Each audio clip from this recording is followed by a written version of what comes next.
সুন্দর আর সুন্দর। সুবহানাল্লাহ বলেন, শুধুই সুন্দর।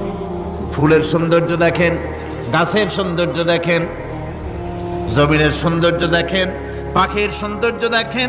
আল্লাহ পাক যা বানালেন সবগুলিকে আল্লাহ পাক সুন্দর করে করে সৃষ্টি করেছেন, সব গুছিয়ে গুছিয়ে সুন্দর করে করে বানিয়েছেন, অসুন্দর করে কিছু বানান নাই। ফুল দেখতে কত সুন্দর, ফুলের থেকে ফল হয়, সে ফল হওয়ার জন্য ফুলের পুংকেশর আর স্ত্রী কেশরের মিলন ঘটতে হয়। তো ফুল তো আর চলতে পারে না, এই মিলনটা কেমনে হবে? এই জন্য আল্লাহ পাকের রুচি দেখেন, আল্লাহ পাকের রহমত দেখেন, আল্লাহর কুদরত চিন্তা করুন। সুবহানাল্লাহ বিহামদিহি। ফুল সুন্দর জিনিস, ফুলের চাইতে আর কিছু সুন্দর আছে নাকি? এত সুন্দর ফুল, এই পুংকেশর এবং স্ত্রী কেশরের বিনিময়টা কে করবে? এইটা করার জন্য আল্লাহ পাক এই দায়িত্ব তেলাপোকাকে দেন নাই, দিছেন নাকি? আরশোলাকে দিছেন, সার পোকাকে দিছেন, উই পোকাকে দিছেন, তাতে ফুলের ইজ্জত নয়। ফুল যেমন সুন্দর, আল্লাহর রুচি, আল্লাহ রাব্বুল আলামিনের সৌন্দর্য বোধ কত বিরাট, কত মহান আল্লাহ পাক। ফুল যেমন সুন্দর, ওই সুন্দর ফুলের উপরে তেলাপোকা পড়লে ফুলের সৌন্দর্য নষ্ট হবে। এজন্য আল্লাহ পাক ফুল যেমন সুন্দর, ওই পুংকেশর আর স্ত্রী কেশরের মিলন ঘটাবার জন্য রব্বুল আলামিন সুন্দর প্রজাপতির ব্যবস্থা করেছেন। ফুল যেমন সুন্দর, প্রজাপতিও সুন্দর। প্রজাপতির ডানায় কোন শিল্পী কোন তুলি দিয়ে এত রং লাগালো! সুবহানাল্লাহ বিহামদিহি, সুবহানাল্লাহ বিহামদিহি। কি সুন্দর প্রজাপতি আল্লাহ তৈরি করলেন। আল্লাহ পাক বলছেন, এমনি সুন্দর করে বানালাম, মানুষ বানাইছি, সে মানুষের সৌন্দর্য দেখো। দুইটা চোখ দিলাম দেখার জন্য। চোখ কি জন্যে? এখন এই চোখ দুটা যদি কুমিরের মতো আল্লাহ গোল বানাই দিতেন, চোখ গোল এইরকম কুমিরের মতো দেখতে বিশ্রী হতো। চোখ দুটোকে আল্লাহ টানা টানা করেছেন, চোখের উপরে ভুরু লাগিয়েছেন, তাতে আবার পশম দিয়েছেন, চোখে পিসি দিয়েছেন, চোখের ভিতরে মণিটা কালো করেছেন, তার চতুর্দিকে সাদা অংশকে নীলাভ করেছেন যাতে কালোটা আরো ফুটে ওঠে। সুবহানাল্লাহ বিহামদিহি। কত সৌন্দর্য আল্লাহ রাব্বুল আলামিন মানুষকে দিয়েছেন। আল্লাহর রহমতের ওয়াজ সারা বছর করলেও তো ফুরাবে না, এত রহমত, এত দয়া আল্লাহ সুবহানাহু ওয়া তাআলা। মানুষ আল্লাহ কি সুন্দর করে বানালে। একবার একজন দরবেশ সাহেব রাস্তা দিয়ে যাচ্ছেন, প্রতিমধ্যে তিনি দেখতে পেলেন নদী থেকে এক কলসি পানি নিয়ে এক যুবতী সুন্দরী মেয়ে রাস্তা বেয়ে যেতেছে। দরবেশ সাহেব দাঁড়ায় গেলেন আর ওই যুবতীর দিকে এক নজরে তাকায় আছেন, চোখে পলক দেয় না। এরপরে যুবতী থমকে দাঁড়ায় গেল। আধা বুড়া মানুষ, দাড়ি অর্ধেক পাকে গেছে, দেখতে দেখায় খুব বুজুর্গ মানুষ, কিন্তু রাস্তায় আমার একা পাইয়া এমনি করে তাকিয়ে আছে আর চোখ দিয়েও তো পানি পড়ে। ব্যাপারটা কি? দরবেশ কাঁদে কেন? প্রতিমধ্যে আমাকে একা পেয়ে দরবেশ কাঁদে কেন, তাকিয়ে আছে কেন? মহিলার চিন্তা জাগলো। শেখ সাদী রহমতুল্লাহ আলাইহি ঘটনা লিখেছেন, বাংলা কবিতার অনুবাদ করেছেন। একদা সুখদায়ক প্রমোদা বদন, দর্শন করি মম ঝরিল নয়ন। হেসে কহে সে রূপসী সবিস্ময় মন, কহ দেখি মহাশয় কহ কি কারণ। বিষয় বিরাগী তুমি ভুবনে প্রচার, কি হেতু জন্মিল তব মানস বিকার। যুবতী মেয়েটি বলছে, ওগো দরবেশ সাহেব, হুজুর সাহেব, আমি একটা যুবতী মেয়ে লোক, রাস্তায় আমাকে একা পেয়ে আপনি আমার দিকে তাকায় আছেন আর কাঁদতেছেন। এই বৃদ্ধ বয়সে ভীমরতি হলে কেন? আমাকে দেখে কাঁদেন কেন আর এক নজরে কেন তাকায়ছেন? কারণটা কি? কি কুমতলব আছে? দরবেশ সাহেব বলছেন, হেসে কহিলাম বালে করহ শ্রবণ, নেত্র ঝরে তবু হেতু ভেব না এমন। হে রূপসী মেয়ে, তোমার জন্য আমি কান্দি, একথা একবারও চিন্তা করো না। যে শিল্পী রচিল এই সুধাংশু বদন, তাহার তরে ঝরে নেত্র নয়নে জীবন। তোমার প্রেম পাওয়ার জন্যে, তোমাকে দেখে লোবাতুর এবং কামুক হয়ে তোমার দিকে তাকায় কান্দি, একবারও ভেব না আল্লাহর কসম আমি কাঁদতেছি তোমার এত সুন্দর স্বাস্থ্য আর চেহারা যে আল্লাহ রাব্বুল আলামিন বানায় দিলেন, না জানি সেই আল্লাহ কত সুন্দর, যার সৃষ্টি এত সুন্দর সে আল্লাহ রাব্বুল আলামিন না জানি কত সুন্দর। আল্লাহ পাক বলছেন আমি সুন্দর করে সব তৈরি করে দিয়েছি। বুঝবে তারা যারা চিন্তাশীল, যারা গবেষণা করে। ইন্না ফি খালকিস সামাওয়াতি ওয়াল আরদি ওয়া ইখতিলাফিল লাইলি ওয়ান নাহার লাআয়াতিন লিউলিল আলবাব। নিশ্চয়ই যারা নাকি জ্ঞানবান তারা রাত এবং দিনের পরিবর্তন, আকাশ এবং জমিনের সৃষ্টি ইত্যাদির ব্যাপারে, এই সৃষ্টি নৈপুণ্যতার ব্যাপারে তারা চিন্তা করে, গবেষণা করে। রাত এবং দিনের পার্থক্য মানুষের জীবনকে জীবন পদ্ধতিকে দুই ভাগে বিভক্ত করেছে, রাত এবং দিন। দেখেন আল্লাহর রহমত এবং কুদরত সব জায়গায়। রাত এবং দিন মানুষের জীবন চলার পথকে, জীবন পদ্ধতিকে কয় ভাগে ভাগ করেছে? দুই ভাগ। আল্লাহ পাক বলেন ওয়াজআলনাল লাইলা লিবাসান ওয়াজআলনান নাহারা মাআশা। আমি রাতকে করেছি শান্তির বাহন, রাতকে করেছি আচ্ছাদন, শান্তির বাহন, আর দিনকে করেছি রোজগার করার জন্য। দিনের বেলায় রোজগার করবে, কামাই রুজি করবে, কল কারখানায় যাবে, খেতে খামারে যাবে, অফিস আদালতে যাবে, কাজ কাম করবে। এ কাজ করে করে শরীরের ভিতরে ক্লান্তি আসে, অবসাদ এসে যায়। আল্লাহ রাব্বুল আলামিন বলেন আমি আবার রাত বানালাম। ওই রাতের বেলায় মানুষ যখন ঘুমায় যায়, এই ঘুম তার সমস্ত অবসাদ আর ক্লান্তি দূর করে দিয়ে সকাল বেলায় আবার তাজা মানুষ করে সমস্ত একেবারে পরিপূর্ণ কর্মক্ষম একজন মানুষে তাকে পরিণত করে দেয়। রাতটাকে আচ্ছাদন করে দিয়েছি, দিনের কোলাহল মুক্ত রাত। সূর্যের আলোর ঝলকানি, তীব্র আলো নাই, চিৎকার নাই, আওয়াজ নাই। রাতের একটি অন্ধকার চাদর পরিয়ে দিলাম এই পৃথিবীর উপরে, রাতের একটি অন্ধকার চাদর পৃথিবীর উপরে পরিয়ে দিলাম। কোলাহল মুক্ত পৃথিবী এখন, সূর্যের তীব্র আলো আর নাই। এখন আরামে তুমি ঘুমিয়ে যাও, ঘুমাও, আবার সকালবেলা উঠে তুমি কাজ করবে। আল্লাহ পাক বলেন আমি এভাবে ওয়ামির রাহমাতিহি জাআলা লাকুমুল লাইলা ওয়ান নাহারা লিতাসকুনু ফীহি ওয়া লিতাবতাগু মিন ফাদলিহি। আল্লাহর রহমতের ভিতরে এটাও রহমত, আল্লাহর করুণা, আল্লাহর দয়া যে তিনি দিনকে করেছেন রুজি কামার জন্য, রাতকে করেছেন তিনি তোমাদের জন্য ঘুমাবার জন্য, বিশ্রামের জন্য। এই ব্যবস্থা আল্লাহ রাব্বুল আলামিন করেছেন, যিনি তোমাদেরকে দুপুর বেলায়, বিকেল বেলায়ও তোমাদেরকে অবসাদ গ্রহণের জন্য, আরামের জন্য দুপুর এবং বিকাল, সকাল ইত্যাদি তৈরি করেছেন। কোরআন শরীফের ভিতরে আল্লাহ পাক এই সমস্ত কথাগুলি ব্যাখ্যা সহকারে বলে দিচ্ছেন যে আমার রহমত ওয়াসিআত রাহমাতি কুল্লে সেই সমস্ত জিনিসে চতুর্দিকে তুমি যেখানে আছো তার চতুর্দিক আকাশ এবং জমিন আমার রহমত তোমাকে ঘিরে রেখেছে। এ কোরআন নাজিল করেছেন সেই আল্লাহ, সেই রহমান যার দয়া সর্বত্র ছড়িয়ে আছে। আল্লাহ পাক বলছেন এরপরে তোমাকে সৃষ্টি করলাম, জমিন সৃষ্টি করলাম খাবারের জন্য। আমার রহমতের বিষয়টা দেখো, আমি এমন দয়াবান, এমন মেহেরবান। এবার তোমার খাবারের জরুরত হলো তুমি কি খাবে, সেজন্য এই জমিনে ফসলের ব্যবস্থা আমি আল্লাহ করেছি। জোরে বলেন সুবহানাল্লাহ। জমিন শুকায় গেছে, বৈশাখ মাসের, জ্যৈষ্ঠ মাসের প্রচন্ড রৌদ্রের তাপে জমিন শুকায় গেছে। এই জমিনে তুমি ফসল ফলাবে কি করে যদি না পানি দিয়ে জমিনটারে ভিজায় দেই? আল্লাহ বলেন জমিন ভিজাবার দায়িত্ব আমি নিলাম। আল্লাহুল্লাযী আরসালার রিয়াহা ফাতুসিরু সাহাবা।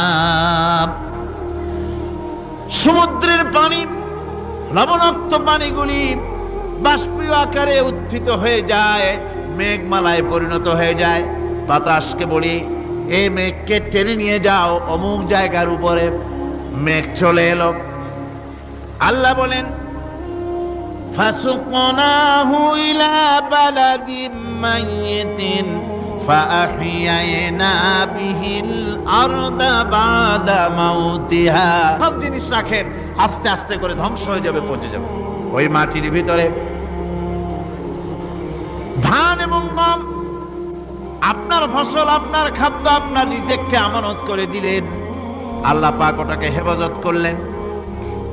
এরপরে ওর ভিতর থেকে পাতা অঙ্কুরিত হয়ে বেরিয়ে এলো। এখন কেউ যদি বলে আল্লাহ যদি পানি না দেন, আল্লাহ যদি বৃষ্টিটা না দেন, তাহলে আমার অসুবিধাটা কি? আল্লাহ বলেন, দেখো বৃষ্টিটা তো আমি দিলাম। বৃষ্টিটা কে দিলেন? আল্লাহ পাক বলেন, আফারাআইতুমুল মাআল্লাযী তাশরাবুন আআনতুম আনজালতুমুহু মিনাল মুজনি আম নাহনুল মুনজিলুন। তোমরা যে পানি পান করো, আকাশ থেকে এই পানিটা কে বর্ষণ করে? তুমি করো না আমি করি? কে করে জোরে কর? আল্লাহ পাক বলছেন, আমি পানি বর্ষণ করি। আল্লাহ পাক বলছেন, দেখো আকাশ বানাইছি, আবার সেই আকাশ দেখতে যেন সুন্দর হয় সেজন্য তারকা প্রদীপ দিয়ে আকাশকে সাজাইছি। যেরকম সুবহানাল্লাহ। আল্লাহ রাব্বুল আলামিন বলেন, ওয়ালাকাদ যায়্যানাস সামাআদ দুনিয়া বিমাসাবিহ। আল্লাহ পাক বলেন, এই দুনিয়ার আকাশ খানিকে তারকা প্রদীপ দিয়া সাজায় রেখেছি মনের মতন। দেখো তুমি তাকাইয়া, কি সুন্দর করে নয়ন অবিরাম দৃশ্য আকাশ বানালাম, চতুর্দিকে তারকা রাত্রে ফুটে উঠল। যা দেখলে মানুষের নজর, মানুষের সুন্দর, তার চক্ষু শীতল হয়ে যায়। জোরে বলেন সুবহানাল্লাহ। সুন্দর করে এই আকাশটাকে আমি সাজিয়েছি। তারপরে আল্লাযী খালাকা সাবআ সামাওয়াতিন তিবাকা মা তারা মিন খালকির রহমানি মিন তাফাবুত। স্রষ্টা তিনি সপ্ত আকাশ রচিলেন থরে থরে, কোন ত্রুটি হেরিবে না তার পূর্ণ সৃজন পরে। চাও তুমি তার সৃষ্টি পানে, দেখো কিছু ভুল চোখ, ফিরাও তোমার নয়ন খানি, ফিরাও তোমার মুখ। অক্ষমহীন দৃষ্টি তোমার সৃষ্টিতে পাবে ফাঁকি, ফিরাও তোমার নয়ন খানি, ফিরাও কাঙ্গালাখি। আল্লাহ পাক বলেন, আমার আকাশের দিকে তাকাও, বারবার তাকাও, সূর্যের দিকে তাকাও, চন্দ্রের দিকে তাকাও, গাছপালার দিকে তাকাও, তাকায় দেখো কোনো ভুল আছে নাকি। ভালো প্রচন্ড শীত পড়ে যেখানে, কানাডায়, ইউরোপে, আমেরিকায় প্রচন্ড শীত পড়ে কোন কোন এলাকায়। দক্ষিণ আমেরিকায় কানাডার একটা এলাকা আছে যেখানে এবার আমি সফর করে এসেছি। 12 মাস বরফ পড়ে সেখানে, বরফ ছাড়া কিছু নাই। সমস্ত রাস্তাঘাট সব বরফ আর বরফ। সেখানে এই প্রচন্ড শীতের ভিতরে মানুষ কিভাবে থাকবে? সুতা দিয়ে তৈরি করা কাপড়ে শীত কিছুতেই মানতে পারে না। আমি তো গেছি এমন এক জায়গায়, কানাডা এবং আমেরিকা যেখানে ছিলাম, সেখানে শীত ছিল -11 টেম্পারেচার, -11। এখন বোঝেন যে ঠান্ডাটা কি পরিমাণ। মুখের থেকে থুতু ফেললে আপনি চেহারা ফিরাতে পারবেন না, এর মধ্যে আপনার থুতু বরফ হয়ে যাচ্ছে।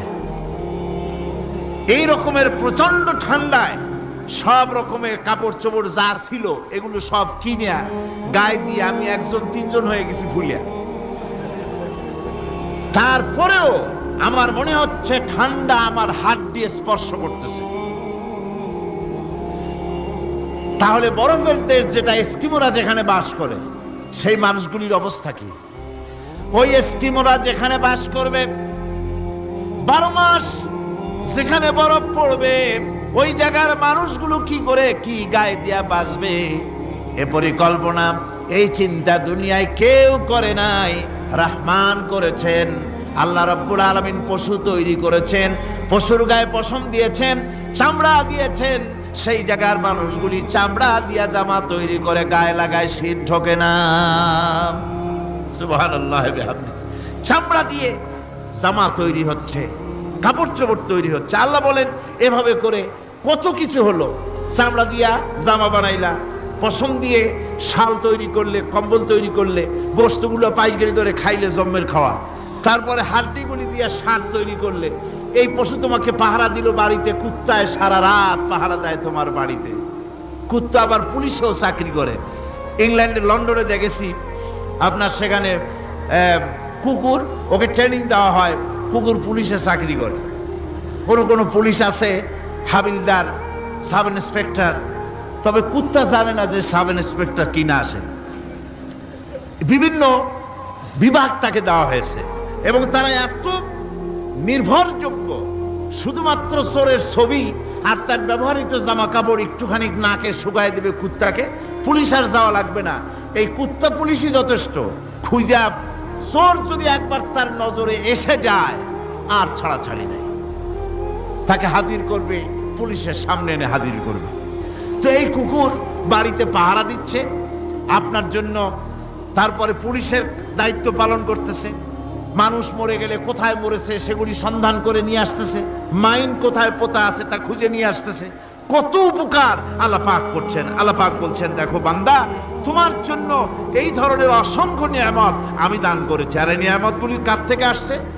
যত নিয়ামত বান্দা তোমার জন্য তুমি পেয়েছো, সমস্ত নিয়ামত আমি আল্লাহ রাব্বুল আলামিনের পক্ষ থেকে এসেছে। সব নিয়ামত কে দিয়েছেন? জোরে বলেন, কে দিলেন? আল্লাহ পাক দিলেন। আল্লাহ পাক বলেন, এইভাবে করে আমি আমার নিয়ামত দিয়ে, রহমত দিয়ে তোমাকে আমি সৃষ্টি করেছি, তোমাকে লালন পালন করতেছি। একটি মানুষ যতই সংকীর্ণ এবং অসভ্য জীবন যাপন করুক না কেন, সে পৃথিবীতে যেখানে বসবাস করে সেখানে বসে সে অন্তত তার চতুর্দিকে কত নিয়ামত সে লাভ করতেছে তা সে চিন্তা না করে পারে না। সে যদি চিন্তা করে তাহলে অবশ্যই এগুলি তার জ্ঞানের মধ্যে আসবে। একজন কৃষক, সে নির্জন একটা কুটিরে বাস করে। সে আল্লাহর সৃষ্টি নৈপুণ্যতা বুঝুক আর না বুঝুক, আকাশ কেন সৃষ্টি হলো, জমিন কেন সৃষ্টি হলো, এই কথা যদি জিজ্ঞাসা করা হয় কৃষককে, সে তো ভালো করে তা বুঝবে না। কিন্তু অন্তত এতটুকুন কথা একটা মূর্খ, একজন চাষি যে প্রত্যন্ত একটা অঞ্চলে বাস করে, একটা নিবিড় পল্লীতে বাস করে, অজ পাড়াগায় বাস করে, কোনো শিক্ষার আলো পৌঁছায় নাই, স্কুল নাই, কলেজ নাই, বিদ্যুৎ নাই, হসপিটাল নাই, রাস্তা নাই, টেলিফোনের ব্যবস্থা নাই, এমন একটা জায়গায় একটা নিরেট, একটা মূর্খ, একটা চাষি একটা ঘরের মধ্যে বাস করে। সে পৃথিবীর আল্লাহর সৃষ্টি নৈপুণ্য তার কিছু বুঝুক আর না বুঝুক, এতটুকুন কথা তো সে বোঝে যে আমি যদি অসুস্থ হই তাহলে এই গাছপালার পাতা শিকড় বেটে খেলে আমি রোগ মুক্ত হয়ে যাই। আমি প্রচন্ড রৌদ্রে যখন পুড়ি গাছের তলায়, আমি ছায়া নিলে পরে আমি তখন আরাম পাই, ঠান্ডা পাই। এই গাছগুলি তার তরুণ বয়সে আমাকে ফল দেয়, গাছ যখন বড় হয় তখন সে আমাকে ছায়া দেয়।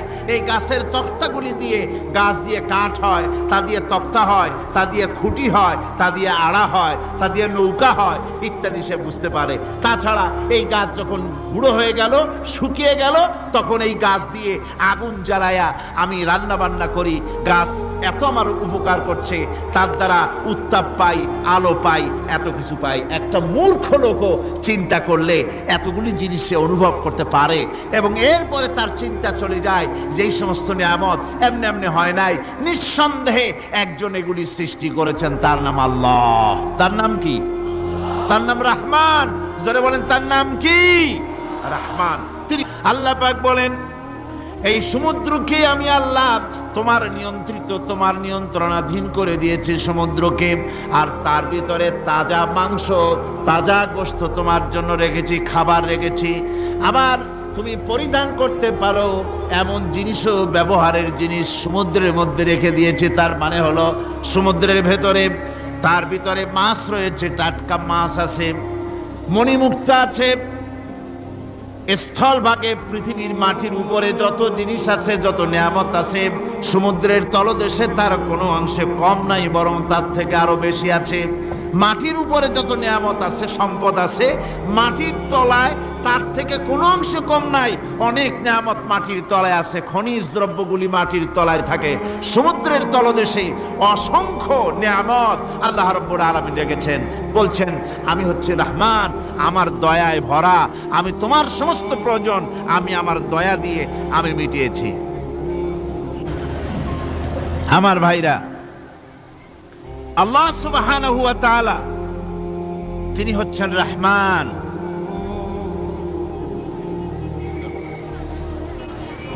তিনি হচ্ছেন রহমান। জোরে বলেন, তিনি কি? দয়ার সাগর, যিনি মানুষের সমস্ত প্রয়োজন মিটিয়েছেন, তিনি কোরআন অবতীর্ণ করেছেন। আমি আল্লাহর দয়ার কথা, রহমান শব্দের ব্যাখ্যা আপনাদের সামনে করে সামনে এগোচ্ছি।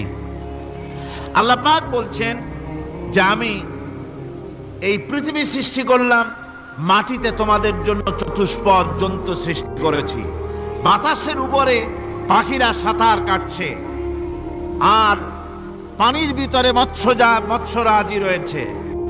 এ সমস্ত প্রাণীগুলির আত্মরক্ষার জ্ঞান আমি দান করেছি। তারা তোমাদের জন্য উপকার করে। সেই পশুগুলির পশম দিয়ে তোমাদের কাপড় চোপড় তৈরি হয়, তারপরে তার চামড়া তোমরা পরিধান করো। এই পশুগুলিও তোমাদের জন্য আমি এক নিয়ামত হিসেবে দিয়েছি। وَالْأَنْعَامَ خَلَقَهَا لَكُمْ فِيهَا دِفْءٌ وَمَنَافِعُ وَمِنْهَا تَأْكُلُونَ। আল্লাহ সুবহানাহু ওয়া তাআলা বলেন, আমি মানুষের জন্য পশু তৈরি করেছি, চতুষ্পদ জন্তু সৃষ্টি করেছি, যার পশম দিয়ে তোমাদের জন্য শীতের পোশাক তৈরি হয়। আপনারা যে এই যে চাদর গায়ে দেন, কম্বল গায়ে দেন, এগুলো কার পশম? পশুর পশম। পশুগুলির, জন্তুগুলির পশম দিয়ে আপনাদের জামা কাপড়গুলি তৈরি হয়। তারপরে এই পশু আপনাদের জন্য বাড়িতে পাহারা লাগায়। আল্লাহ পাক বলছেন, এছাড়া এই পশুগুলি আমি এমন নিয়ামত দান করেছি, সমুদ্রের ভিতরে, জমিনের উপরে, মাটির তলায়, আবার আকাশের উপরে, জমিনের উপরে বিচরণশীল জীবগুলিও তোমার জন্য তৈরি করেছি। وَتَحْمِلُ أَثْقَالَكُمْ إِلَى بَلَدٍ لَمْ تَكُونُوا بَالِغِيهِ إِلَّا بِشَقِّ الْأَنفُسِ। আল্লাহ পাক বলেন, এই পশুগুলি তোমাদের আরো অনেক উপকারে আছে। তোমাদের বোঝাগুলি, বড় বড় বোঝাগুলি তারা এক শহর থেকে আর এক শহরে, দূর থেকে দূরান্তরে পিঠে করে তারা বহন করে নিয়ে যায়, যা তোমরা বহন করতে পারতে না। তোমাদের জন্য দারুণ কষ্ট হতো, মুসিবত হতো। এই ধরনের বোঝাগুলি, পশুগুলি তোমাদের জন্য বহন করে নিয়ে যায়। গাধা, ঘোড়া, হাতি আপনাদের বোঝাগুলিকে, বিরাট বিরাট বোঝা যা টানতে ট্রাক লাগে, মানুষের জন্য কষ্ট হয়, এই বোঝাগুলিও এই পশুর দ্বারা আল্লাহ পাক বহন করায় থাকেন। আল্লাহ পাক বলছেন, ইন্না রাব্বাকুম লারাউফুর রহিম।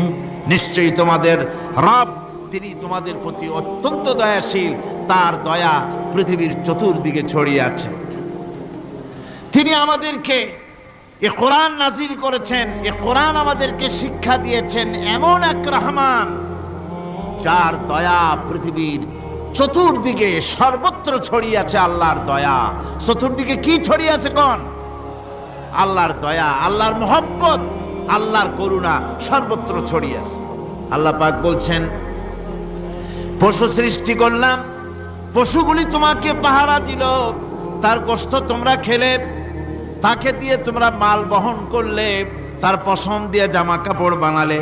আরো দেখো কি করলাম এই পশু দিয়ে, ওয়া ইন্না লাকুম ফিল আনআমি লাইবরা নুসকিকুম মিম্মা ফি বুতুনিহি মিন বাইনি ফারসিন ওয়া দামিন লাবানান খালিসান সাইগান লিশারিবিন। আল্লাহ রাব্বুল আলামিন বলেন, চতুষ্পদ জীবের মধ্যে বুদ্ধিমান ব্যক্তিদের জন্য নিদর্শন রয়েছে। যারা বুদ্ধিমান তাদের জন্য নিদর্শন রয়েছে। দেখো, তোমার গাভীগুলি এগুলি জমিনের ঘাস খেলো। এই ঘাস খাওয়ার পর তার শরীরের ভিতরে রক্ত তৈরি হলো, পেশাব হলো, ময়লা হলো। সেই পেশাব, ময়লা, রক্ত ইত্যাদির ভেতর থেকে আমি তোমাদের জন্য দুধ তৈরি করে দিলাম। যেখান থেকে পেশাব বের হলো, পায়খানা বের হলো, তার পাশের থেকে স্বচ্ছ, সুন্দর, সুমিষ্ট, সুস্বাদু দুধ আমি তোমাদের জন্য বের করে দিলাম। সুবহানাল্লাহ বিহামদিহি। দেখুন, এই দুধ আল্লাহ পাক তৈরি করলেন এই জমিন যেন তোমাকে নিয়ে নড়াচড়া করতে না পারে, সেজন্য আমি পাহাড় দিয়েছি। পাহাড়গুলিকে কিলকের মতো, পেরেকের মতো খিল মেরে দিয়ে পৃথিবীটার ভারসাম্য রক্ষা করেছি, যাতে করে তোমাকে নিয়ে টালমাটাল হতে না পারে। এই সুন্দর করে পৃথিবীটা বানালাম। তারপরে وَلَقَدْ مَكَّنَّاكُمْ فِي الْأَرْضِ وَجَعَلْنَا لَكُمْ فِيهَا مَعَائِشَ قَلِيلًا مَا تَشْكُرُونَ। আল্লাহ পাক বলেন, আবার দেখো, এই জমিনে আমি তোমাদেরকে প্রতিষ্ঠিত করেছি, আর জমিনের উপরে তোমরা যাতে রুজি রোজগার করতে পারো সে ব্যবস্থাও আমি করে দিয়েছি। জমিন সৃষ্টি করেছি, আবার রুজি রোজগার করবে সে ব্যবস্থাও আমি তোমাদের জন্য করে দিয়েছি। এই পৃথিবী তুমি চাষাবাদ করবে, তাতে ফসল হবে সে ব্যবস্থা করে দিয়েছি। বাড়িঘর বানাবে সে ব্যবস্থা করে দিয়েছি। তারপরে পৃথিবীর এ মাটির নিচে তোমার জন্য সম্পদ রেখেছি। সমুদ্র, সমুদ্রের ভিতরে, নদীর ভিতরে, সেখানেও তোমার জন্য সম্পদ রেখেছি। আমি রহমান, সব প্রয়োজন মিটিয়েছি। শুধু এর জন্য নয় যে সৃষ্টি করলাম, ইবাদত করলাম আর জাহান্নামে পাঠিয়ে দিলাম, তা তো না। তোমাকে যাদের চোখ থাকতে দেখলো না, কান থাকতে শুনলো না, অন্তঃকরণ থাকতে বিবেচনা করলো না, এরা চতুষ্পদ জানোয়ারের মতো। আল্লাহ পাক বলছেন, আর রহমান আল্লামাল কোরআন। এ কোরআন শিক্ষা দিয়েছেন রহমান, যিনি দয়ার সাগর, যিনি মানুষের সব প্রয়োজন মিটিয়েছেন। কোরআনের মতো একটা বড় প্রয়োজন তিনি মিটাবেন না, তা কি হতে পারে? জোরে কোন হতে পারে? মানুষ সৃষ্টি করলেন, অথচ মানুষের চলার পথ দিলেন না। মানুষ সৃষ্টি করলেন, মানুষ কোন পথে চলবে, কি করলে আল্লাহ রাজি হবেন, কি করলে বেহেশতে যাব, কি করলে শান্তিতে থাকবো দুনিয়ায়, এর কোনো পরিকল্পনা তিনি দিলেন না। তিনি শুধু বললেন, নামাজ পড়ো, রোজা রাখো, আর তা যদি না করো কিয়ামতে জাহান্নামে যাবা। আল্লাহ কি এইভাবে জালিম? আল্লাহ এরকম জালিম? ওয়ামাল্লাহু বিযাল্লামিল লিল আবিদ। আল্লাহ পাক বলেছেন, আমি আমার বান্দার জন্য জালিম নই, আমি বান্দার উপর জুলম করি না। আল্লাহ পাক রহমান, তিনি আমাদের পথ দেখিয়েছেন। তিনি কি সুন্দর, কত রহমত তার, কত দয়া। রহমান নাম দিয়ে সূরাটি শুরু করেছেন। এ কোরআন শিক্ষা দিয়েছেন তিনি, যিনি দয়াবান। আল্লাহ রাব্বুল আলামিন বলেন, আল্লাযী জাআলা লাকুমুল আরদা মাহাদান ওয়া জাআলা লাকুম ফীহা সুবুলান লাআল্লাকুম তাহতাদুন। তিনি আল্লাহ, যিনি তোমাদের জন্য এই পৃথিবীটাকে সমতল করেছেন, এই পৃথিবীটাকে সুন্দর করেছেন, সমতল করে দিয়েছেন। আর তোমাদের চলার জন্য তিনি রাস্তা তৈরি করেছেন, সমতল জমিনের উপরে করে দিয়েছেন। পৃথিবীটাকে সমতল করেছেন, মাটিটাকে সুন্দর করেছেন, রহমত করেছেন। তিনি পৃথিবীর মানুষকে বসবাসের জন্য একটা পৃথিবী বানালেন, কিন্তু সেই পৃথিবীতে সেই মাটিটা এমন হলো যেখানে এত শক্ত যা বিল্ডিং করা যায় না, যেখানে মাটি খোসা যায় না, জমিন চাষ করা যায় না। জমিন কি এরকম শক্ত? জোরে বলেন, এরকম শক্ত? এরকম শক্ত না।